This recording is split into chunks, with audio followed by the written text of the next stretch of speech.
Hi, my name's Meg Harrison, and I do own Blackwing Farms. We make all natural remedies for animal behavior. But I'm not going to talk about that as much today as I'm going to be talking about getting along with your housemates. Now, again, I'm speaking about animals, but I'm also speaking to animal people that love to bring in a new animal, a foster, a rescue, something like that. My dog is getting older and now I want to get a puppy, all of that. So we've got new housemates coming in. And there can be problems because here's what I say. And I did write a book. I wrote a book, Helping Humans One Animal at a Time. And one of the things that I have in there, it's a chapter called Every Body, meaning literally every body, is an emotional storage unit. So these animals come to us. I don't care if they're 8 weeks old or 8. They come to us and they've already got these stored memories and these stored ideas of how I behave, how I react, et cetera, and who I like and who I don't like. Those are preferences also that carry forward into their futures. So when I talk about getting along with housemates, it's not like you're going to drop two strange cats in the same room together and say, get along. I just adopted, I'm so lucky to have Tiger George here in the house. And Tiger George, I thought was a kitten. When I picked him up, he is clearly 8-9 months old and he's got his own agenda. He's got his own storage unit that he brought with me. So here's what happens when we bring an animal home. They arrive without luggage, but they have a lot of baggage. So often that is the case. And it's not like tabula rasa when they come to us at 6 or 8 weeks. They've already played with their parents or played with their litter mates or whatever. So they've already got an idea of where they're headed in this world of behavior. So getting along with housemates, it makes it tricky for the house person, meaning that, how do I help these animals get along?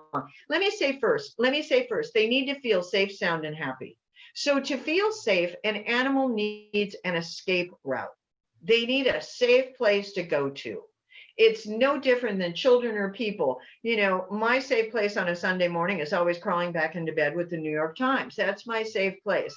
Don't bother me for an hour. But the cats and the dogs and the ferrets are telling us the same thing in a different way. So again, when we talk about reading body language, read that body language. And if all of a sudden your cat has turned into a Halloween sideways hair bristling yowling cat just on its toes, that cat's not happy. So let's give that cat space. Let's back off. I think that's the most important thing that anybody can ever do for an animal. When they are giving us some kind of reactivity, some kind of over-the-top exposure to their behaviors, they're saying, give me space. Please back off. And that will get you further down the road than anything else you can possibly do. So what I also say, you back off, then you lower everything. You lower your voice, you lower your tone, you lower your pitch, you lower your volume, and you lower your shoulders, you lower your throat, you lower everything. And when I say that, now we have an animal that's going, you're not as much of a threat as you were a half a minute ago. So again, we get to do that. And then if you want them to play, then you amp them up and up. Who is it? Dr. Ian Dunbar. He calls it the happy dance. Do the happy dance, etc. But again, let them do that. Let them establish, and they've got their territory, and we don't want to be a threat to that territory. We want to make sure that meal times are safe, that the front door is safe, that there's no door dashing, as I call it. Just because I open the door doesn't mean you get to dash out. So all of these different things. And let's go ahead and address those in future podcasts and future YouTube videos. And I am just so glad you're here. Again, blackwingfarms.com will give you a ton of information. My book's on there, downloadable.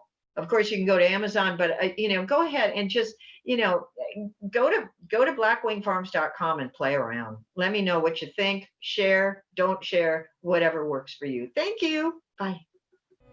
You've been listening to Animals Inside Out, brought to you by Blackwing Farms. If you know anyone who could benefit from today's episode, please consider sharing it. Also, if you want to learn more about Blackwing Farms and the incredible natural remedies for mental, physical, and emotional needs of animals, go to blackwingfarms.com and enter Animals Inside Out for 10% off your next purchase.